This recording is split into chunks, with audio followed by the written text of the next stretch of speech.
যাচ্ছে কেন এই বিষয়টা বলবেন। তারপরে ওই যে ভাই বললো যে এই বেসরকারি হাসপাতালে বিষয়, এই দুইটা প্রশ্নে আমাদের উত্তর দিয়ে দেন আপনি। দুইটা প্রশ্ন আমরা করে ফেলছি মনে করেন।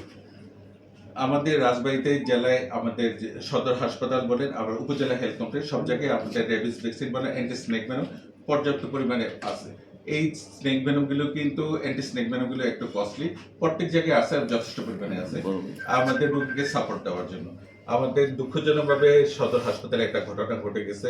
এটা এখন এই ব্যাপারে কি ঘটনা ঘটছে সেটার জন্য আমরা একটা তদন্ত কমিটি গঠন করা হয়েছে। তদন্ত কমিটি এখন কাজ করছে। হসপিটালে ওনারা আপনারা গেছেন, ওখানে গেলেই দেখতে পাবেন ওনারা বিভিন্ন সেদিন কারা কারা ডিউটি দিচ্ছেন সবার আপনার তথ্য নিচ্ছেন, নিয়ে তারপরে ওনার একটা সামারি করবে। এখানে একজন মেডিসিন কনসালটেন্ট আছেন, একজন অ্যানাস্থেশিয়া কনসালটেন্ট আছেন, মেডিকেল অফিসার আছেন।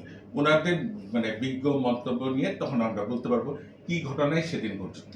তারপরে আমরা আপনাদের জানাতে পারবো এই স্নেক কেন দেওয়া হয়নি বা কেন রুগীটা মারা গেল, এই জিনিসটা আমরা জানাতে পারবো। এটা তো স্যার আপনার আগেই জানা দরকার ছিল।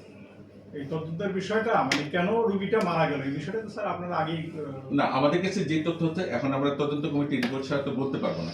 আর ওই হসপিটালে আমাদের মাননীয় তত্ত্বাবধায়ক মহোদয় যিনি আছেন উনি দেখভাল করেন, এবং এই ব্যাপারে কি ঘটনা ঘটছে এবং ডাক্তাররা ওনার আন্ডারে, উনি ভালো বলতে পারবেন। অ্যান্টিবায়োটিক থাকা সত্ত্বেও রোগীকে দেওয়া হয়নি, কি কারণে দেওয়া হয় এই জিনিসটা একটু এটার জন্য এই যে তদন্ত কমিটি গঠন করা হলো, আমরা বাইরে থেকে আপনাদের সাংবাদিকপত্রের মাধ্যমেই আমরা তদন্ত করি।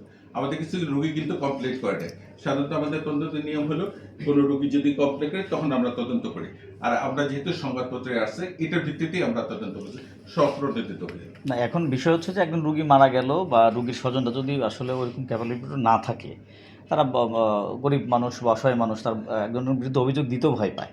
তো সেক্ষেত্রে কি একজন মানুষ মারা গেল বা ডাক্তার বা যে কার ভুলেই হোক, তো সেখানে কি কার কোনো শাস্তি বা কোনো কিছু হবে না? না, সেই জন্য ওই যে উনি অভিযোগ না না করার দিলে? পরে যেহেতু সংবাদপত্রে আসছে তার ভিত্তিতে আমরা তদন্ত করলাম, এবং তদন্তের ভিতরে কি রেজাল্ট আসে সেটার উপর পরবর্তী পদক্ষেপ নেওয়া হয়। আচ্ছা, এই ঘটনায় কিন্তু আপনার পদত্যাগ চেয়েও কিন্তু মানববন্ধন হয়েছে, মানে একসঙ্গে তত্ত্বাবধায়ক এবং সিভিল সার্জন এই দুইজনের পদত্যাগ চেয়ে একটা মানববন্ধন হয়েছে। এই বিষয়ে আপনি কি বলবেন?